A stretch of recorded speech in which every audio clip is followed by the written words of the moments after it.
हाय guys, welcome back. Foreign exchange हमने cover कर लिया है। अब next chapter that we are doing is balance of payment.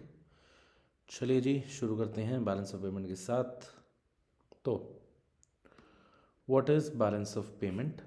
Balance of payment is an accounting statement which records all the economic transactions between the residents of a country and the rest of the world in a given period of time. इन सारी transactions में foreign exchange का involvement है। Balance of payment क्या है? एक accounting statement जो record करती है सारी इकोनॉमिक ट्रांजैक्शंस को जो कि होती हैं रेजिडेंस में और रेस्ट ऑफ द वर्ल्ड के बीच में। हर एक ट्रांजैक्शन जिसमें फॉरेन एक्सचेंज इन्वॉल्व्ड है वो बैलेंस ऑफ पेमेंट में रिकॉर्ड करी जाती है।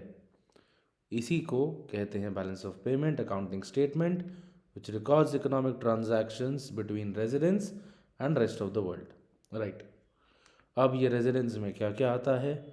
It includes individuals, firms, government agencies हो गई।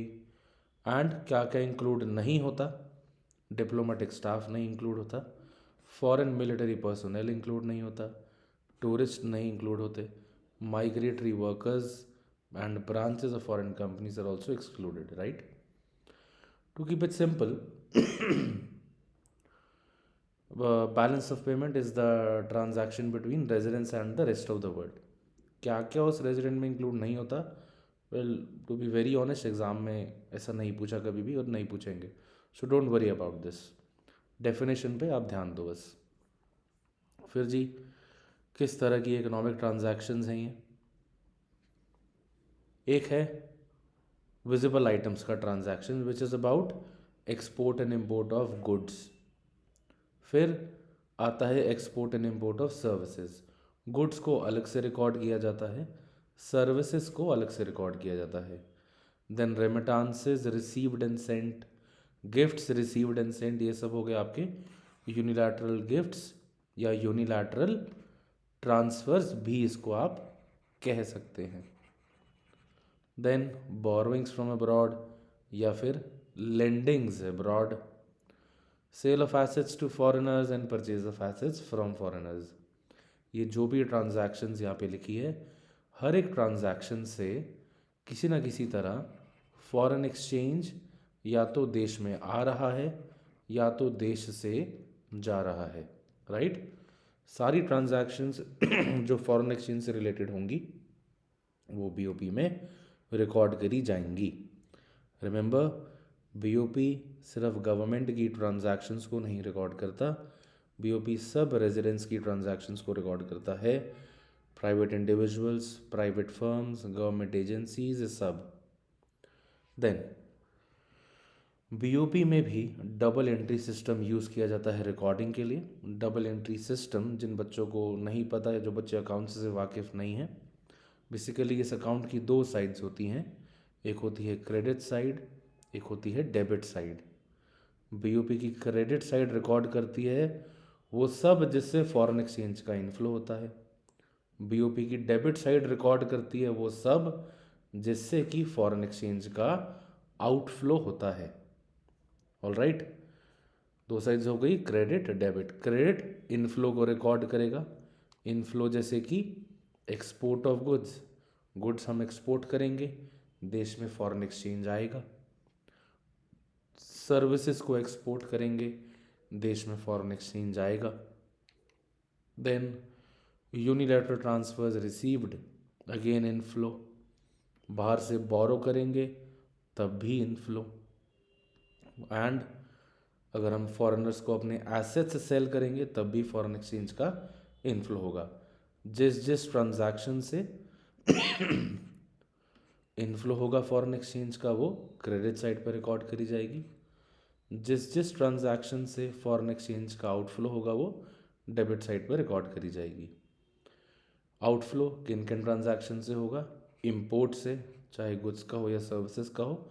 हम बाहर से कोई चीज़ इंपोर्ट करते हैं तो उसके लिए पेमेंट जाती है, आउटफ्लो होता है फॉरेन एक्सचेंज का।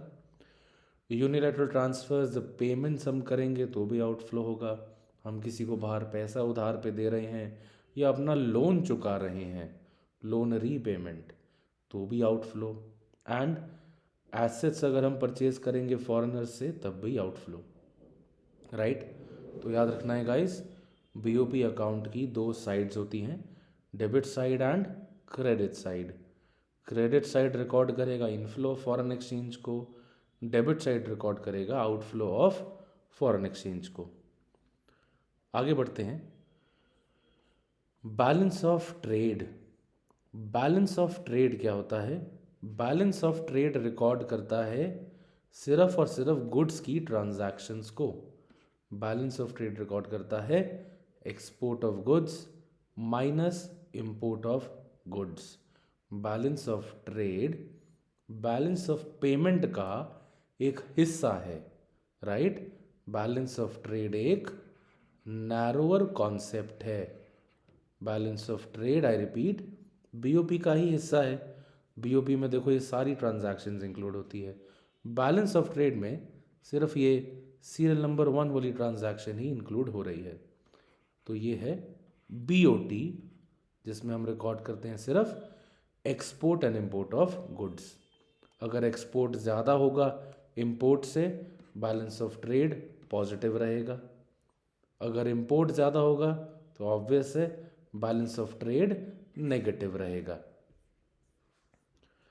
फर्क एक बार फिर देखेंगे क्या है बैलेंस ऑफ ट्रेड में और बैलेंस ऑफ पेमेंट में। बैलेंस ऑफ ट्रेड सिर्फ विजिबल आइटम्स को इंक्लूड करता है। विजिबल आइटम्स माने कि सिर्फ और सिर्फ गुड्स को इंक्लूड करता है। बैलेंस ऑफ पेमेंट में विजिबल और इनविजिबल आइटम्स दोनों इंक्लूड होती हैं। बैलेंस ऑफ पेमेंट कोई भी कैपिटल नेचर की ट्रांजैक्शन को रिकॉर्ड नहीं करता। बैलेंस ऑफ पेमेंट ज़रूर रिकॉर्ड करता है ट्रांजैक्शंस जो कि कैपिटल नेचर की होती हैं। कैपिटल नेचर माने बेटा किसी भी ट्रांजैक्शन से अगर एसेट्स या लाइबिलिटीज़ पे असर पड़ रहा है वो कैपिटल नेचर की ट्रांजैक्शन होती है। तो बैलेंस ऑफ ट्रेड में ऐसी कोई भी ट्रांजैक्शन नहीं रिकॉर्ड करी जा रही जिससे एसेट्स या लाइबिलिटीज़ पे फ़र्क पड़ रहा है। बैलेंस ऑफ पेमेंट में borrowings, lendings, sale and purchase of assets, इन सब की बात होती है। इसलिए हमने यहाँ बोला कि बैलेंस ऑफ पेमेंट रिकॉर्ड करेगा ट्रांजैक्शंस जो कि कैपिटल नेचर की होंगी। बैलेंस ऑफ ट्रेड एक नैरोअर कॉन्सेप्ट है क्योंकि ये बीओपी का ही एक हिस्सा है, जैसा हमने अभी समझा। बैलेंस ऑफ पेमेंट एक वाइडर कॉन्सेप्ट है। अगर बैलेंस ऑफ ट्रेड का एक अनफेवरेबल बैलेंस हुआ, अनफेवरेबल बैलेंस होने का मतलब क्या है कि बैलेंस ऑफ ट्रेड नेगेटिव में है। अनफेवरेबल बैलेंस माने कि जो बैलेंस ऑफ ट्रेड है हमारा वो नेगेटिव में है। तो अगर बैलेंस ऑफ ट्रेड नेगेटिव में हुआ कोई टेंशन की बात नहीं। अगर बीओपी के बाकी कंपोनेंट्स का बैलेंस सरप्लस में हुआ तो ये जो डेफिसिट है बैलेंस ऑफ ट्रेड का ये ओवरकम किया जा सकता है। अगर अनफेवरेबल बैलेंस हुआ बैलेंस ऑफ पेमेंट का तो वो बीओटी से मेजर नहीं किया जा सकता। एग्जाम्पल के तौर पे अगर मान लीजिए बैलेंस ऑफ ट्रेड हमारा है -80। अब ये सिर्फ गुड्स के बारे में बात करता है। अगर हम बैलेंस ऑन इनविजिबल्स ट्रेड के बारे में बात करें, लेट्स से वो आ जाता है हमारा +200। एक्सपोर्ट ऑफ सर्विस मेरा ज़्यादा इंपोर्ट ऑफ सर्विसेज से, और इनविजिबल्स का मेरा बैलेंस आ जाता है +200। तो बैलेंस ऑफ ट्रेड का जो नेगेटिव था 80 का वो इनविजिबल्स ने ओवरकम कर लिया। इसलिए हम कहते हैं कि अनफेवरेबल अगर बैलेंस होगा बैलेंस ऑफ ट्रेड में वो फेवरेबल बैलेंस ऑफ पेमेंट से ओवरकम किया जा सकता है। बैलेंस ऑफ ट्रेड अगर नेगेटिव में है और बीओपी के बाकी कंपोनेंट्स अगर पॉजिटिव में है और उनका पॉजिटिव लेट्स से -80 से ज़्यादा रहता है तो डेफिनेटली वो unfavourable balance of trade overcome किया जा सकता है। लेकिन अगर पूरा बीओपी ही अनफेवरेबल होगा, पूरा बीओपी ही नेगेटिव में होगा तो बीओटी अकेला कुछ नहीं कर सकता। आगे हमने देखा कि बैलेंस ऑफ पेमेंट की दो साइड्स होती हैं, क्रेडिट और डेबिट। बैलेंस ऑफ पेमेंट के दो तरह के अकाउंट भी होते हैं, एक होता है करंट अकाउंट, एक होता है कैपिटल अकाउंट। प्लीज़ कंफ्यूज नहीं होना, साइड्स अलग होती हैं, अकाउंट अलग होते हैं। तो करंट अकाउंट में भी एक होगा आपका डेबिट साइड, एक होगा क्रेडिट साइड। कैपिटल अकाउंट में भी होगा आपका एक डेबिट साइड, एक क्रेडिट साइड। बीओबी का करंट अकाउंट क्या रिकॉर्ड करता है? वो सारी ट्रांजैक्शंस जो कि रिलेटेड होती हैं export and import of goods से, सर्विसेज से, यूनिलैटरल ट्रांसफर्स से। बेसिकली ये कैपिटल नेचर की ट्रांजैक्शंस को रिकॉर्ड नहीं करता। आई रिपीट, कैपिटल नेचर की ट्रांजैक्शंस को ये रिकॉर्ड नहीं करता। करंट अकाउंट सिर्फ रेगुलर ट्रांजैक्शंस और रूटीन ट्रांजैक्शंस को रिकॉर्ड करता है। Export and import of goods, services, unilateral transfers, ये सब। कैपिटल अकाउंट क्या रिकॉर्ड करता है? वो सब जिससे एसेट्स या लाइबिलिटीज़ में चेंज आता है, चाहे हमारे रेजिडेंस की एसेट्स या लाइबिलिटीज़ में चेंज आए, चाहे हमारे गवर्नमेंट की एसेट्स या लाइबिलिटीज़ में चेंज आए। सबसे पहले हम डिस्कस करेंगे कॉम्पोनेंट्स ऑफ करंट अकाउंट। इसमें सबसे पहला component visible trade. Visible trade discuss कर लिया हमने, export and import of goods. Visible trade का दूसरा नाम क्या है? बैलेंस ऑन विजिबल अकाउंट या बैलेंस ऑन मर्चेंडाइज अकाउंट या फिर मर्चेंडाइज ट्रेड। फिर दूसरा component invisible trade which is export and import of services. Difference जो होगा export and import of services का, उसको हम कहते हैं balance on invisible account. Right guys, balance on invisible account क्या हो गया जी? Export of services minus the import of services. Goods वाला हो गया विजिबल ट्रेड, सर्विसेज वाला हो गया इनविजिबल ट्रेड। फिर आता है यूनिलैटरल ट्रांसफर्स। यूनिलैटरल ट्रांसफर जो देश के अंदर आएगा, जो इनफ्लो रिजल्ट करेगा, वो आएगा क्रेडिट साइड पे। यूनिलैटरल ट्रांसफ़र जो रिकॉर्ड करे, जिससे होगा आउटफ्लो, कि हम अगर बाहर किसी को यूनिलैटरल ट्रांसफर्स भेज रहे हैं, वो आएगा डेबिट साइड पे। ठीक है जी। देन चौथा कंपोनेंट करंट अकाउंट का है इनकम। इनकम के दो भाग हैं, एक है बेटा इन्वेस्टमेंट इनकम और एक होता है compensation of employees. Compensation of employee माने कि वेजेस एंड सैलरीज जो रेजिडेंट्स रिसीव कर रहे हैं नॉन रेजिडेंट्स से। ठीक है, तो वेजेस एंड सैलरीज जो भी इंडिया में आएंगी बाहर से, वो रिकॉर्ड करी जाएंगी क्रेडिट साइड पे, और हम जो वेजेस एंड सैलरीज पे कर रहे हैं यहाँ के नॉन रेजिडेंट्स को, वो आ जाएंगी डेबिट साइड पे। ठीक। देन इनकम का एक पार्ट होता है इन्वेस्टमेंट इनकम। इन्वेस्टमेंट इनकम क्या हो गया? वो सारी कमाई जो रेजिडेंट्स रिसीव करते हैं फॉरेन फाइनेंशियल एसेट्स को ओन करने से, या फिर इसमें वो चीज़ें भी कवर होती हैं जो नॉन रेजिडेंट्स इंडिया के एसेट ओन करके कमाते हैं। अब जैसे किसी की प्रॉपर्टी है, कोई इंडियन रेजिडेंट है, उसकी प्रॉपर्टी है लंदन में, तो वहाँ से उस प्रॉपर्टी से उसको रेंट आएगा, ये एक इन्वेस्टमेंट इनकम है। हमने बाहर कहीं पे कैपिटल इन्वेस्ट किया हुआ है, वहाँ से हमें इंटरेस्ट आएगा। हमने किसी कंपनी के शेयर्स वगैरह खरीद रखे हैं, उससे हमें डिविडेंड मिलेगा।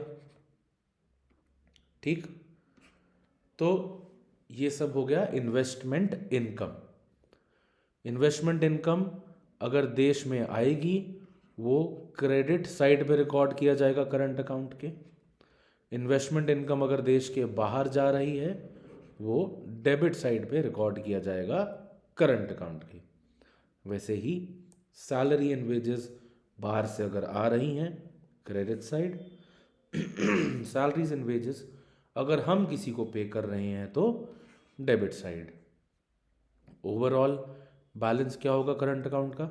ये चारों कंपोनेंट्स का balance, balance on visible trade, balance on invisible trade, balance on unilateral transfer और बैलेंस ऑन इनकम रिसीट्स।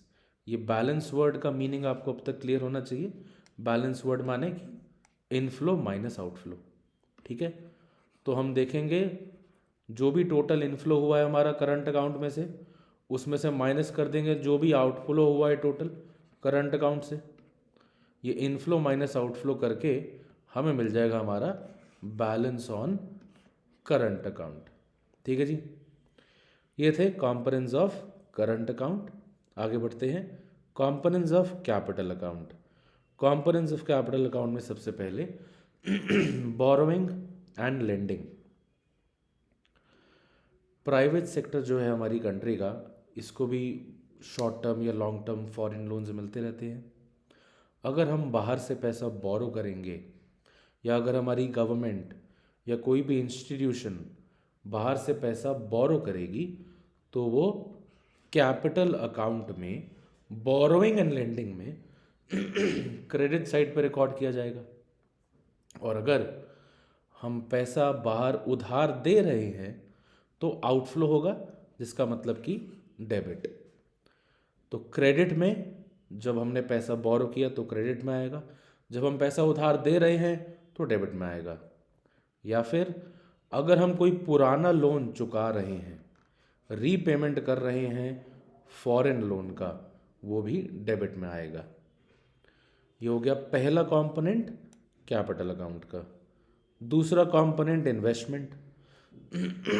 अब यदि कोई बाहर की कंपनी है, वो इंडियन कंपनी में इन्वेस्ट कर रही है, तो वो पैसा इंडिया में लेकर आएगा, फॉरेन डायरेक्ट इन्वेस्टमेंट इंडिया में आएगा, जिस वजह से हम कहेंगे कि भैया इनफ्लो हो रहा है, तो वो क्रेडिट साइड में रिकॉर्ड किया जाएगा। तो बाहर से अगर इन्वेस्टमेंट इंडिया में आएगी, बाहर से अगर इन्वेस्टमेंट का इंडिया में इनफ्लो होगा तो क्रेडिट साइड, अगर हम बाहर पैसा इन्वेस्ट करेंगे तो डेबिट साइड। फिर जी portfolio investment. Foreign direct investment और पोर्टफोलियो इन्वेस्टमेंट में वैसे फ़र्क क्या होता है बच्चों? फॉरेन डायरेक्ट इन्वेस्टमेंट होता है जब हम बिजनेस परचेज कर रहे हैं, जब हम लॉन्ग टर्म इन्वेस्टमेंट कर रहे हैं, एम्प्लॉयमेंट जनरेशन में हेल्प कर रहे हैं, वो होता है foreign direct investment. Foreign portfolio investment क्या होगा? जब हम लॉन्ग टर्म इन्वेस्टमेंट के हिसाब से नहीं आ रहे कंट्री में, जब हम कोई स्टॉक्स खरीद रहे हैं, सिक्योरिटीज़ खरीद रहे हैं शॉर्ट टर्म गेन के लिए, वो सब होगा पोर्टफोलियो इन्वेस्टमेंट। तो अगर शेयर्स किसी फॉरेन कंपनी के हम परचेज करें तो उससे होगा क्या? आउटफ्लो। और अगर बाहर का कोई इंडिविजुअल या बाहर का कोई इंस्टीट्यूशन इंडिया की किसी कंपनी में इन्वेस्ट करेगा तो उससे होगा क्या? इनफ्लो। आपको पता है अगर आउटफ्लो होगा तो वो रिकॉर्ड किया जाएगा डेबिट साइड पे, और अगर इनफ्लो होगा तो वो रिकॉर्ड किया जाएगा क्रेडिट साइड पे। देन थर्ड कंपोनेंट, और ये काफ़ी इंपॉर्टेंट कंपोनेंट है, changes in foreign exchange reserves. अब इसको हम एक एग्जाम्पल से समझेंगे। देखिए, मान लीजिए कि आपकी सैलरी है, लेट्स से ₹1,00,000, एंड यूजुअली आपका जो कंजम्पशन एक्सपेंडिचर है वो होता है लेट्स से 40,000। तो कितना पैसा आपने बचा लिया? आपने बचा लिया 60,000, ठीक है। ये 60,000 एक तरह से आपके सेविंग है, ये आपके रिजर्व में चला गया। अब लेट्स से कि दिवाली का टाइम आ गया है, इनकम आपकी अभी भी 1,00,000 है, और दिवाली के दिन है या कोई फेस्टिवल है, कुछ भी है, न्यू ईयर है, खर्चा ज़्यादा हो गया, लेट्स से आपने 70,000 स्पेंड कर दिए। इस केस में आपके रिजर्व में कितना पैसा है अब? 30,000, राइट। जब रिजर्व गिरा तो क्या हम कह सकते हैं कि आपने मतलब कि खर्चा ज़्यादा किया? बिल्कुल कह सकते हैं। तो जी रिजर्व गिरने का मतलब ये हो गया कि मैं मार्केट में ज़्यादा पैसा लेकर आ रहा हूँ, मार्केट में पैसे का इनफ्लो हो रहा है, करेक्ट। तो अगर रिजर्व गिरा तो मतलब हम मार्केट में ज़्यादा पैसा लेकर आ रहे हैं, मार्केट में इनफ्लो हो रहा है। इसी सिचुएशन को अगर हम रिवर्स कर दें, अगर हम कहें कि हमने सेविंग बढ़ा ली, सेविंग बढ़ाने का मतलब क्या हुआ कि हम अब खर्चा कम कर रहे हैं, राइट। तो अगर रिजर्व को हम बढ़ा देंगे तो क्या होगा कि रिजर्व बढ़ाने का मतलब अब खर्चा कम किया जा रहा है, खर्चा कम किया जा रहा है मतलब कि मार्केट से एकदम से कि पैसा विड्रॉ हो गया। पहले मार्केट में 70,000 रुपये आ रहे थे स्पेंड करने के लिए, अब मार्केट में सिर्फ 40,000 रुपये आ रहे हैं, ठीक है जी। तो रिजर्व कम होना मतलब इनफ्लो, रिजर्व का बढ़ना मतलब मार्केट से आउटफ्लो। वही है हमारा ये third component, changes in foreign exchange reserves. Foreign exchange reserves होते क्या हैं? गवर्नमेंट के फाइनेंशियल एसेट्स हैं जो गवर्नमेंट की या कह लीजिए सेंट्रल बैंक की देख रेख में रखे जाते हैं। कोई भी रिजर्व से अगर विड्रॉल होगा तो विड्रॉल का मतलब क्या हुआ कि रिजर्व से निकाला गया और मार्केट में डाल दिया गया। तो अगर विड्रॉल से रिजर्व हुआ तो मार्केट में होगा इनफ्लो, रिकॉर्ड किया जाएगा क्रेडिट साइड पे। और अगर हम रिजर्व्स को बढ़ा देते हैं तो मतलब कि रिजर्व इंक्रीज किया जा रहा है, मार्केट से निकाला जा रहा है पैसा, तो आउटफ्लो हो गया। प्लीज़ रिमेंबर, बहुत ही कॉमन एरर है ये। फॉरेन एक्सचेंज रिजर्व्स से विड्रॉल का मतलब इनफ्लो इनटू द मार्केट, कि हमने रिजर्व से निकाला, मार्केट में डंप कर दिया। रिजर्व अगर बढ़ाया गया मतलब कि हमने मार्केट से निकाल के रिजर्व में डाल दिया। तो अगर रिजर्व बढ़ेगा वो है आउटफ्लो, और अगर रिजर्व गिरेगा तो मतलब कि इनफ्लो, ठीक जी। बैलेंस ऑन कैपिटल अकाउंट क्या हो जाएगा? जो भी कंपोनेंट्स आपने कैपिटल अकाउंट में पढ़े सबका बैलेंस।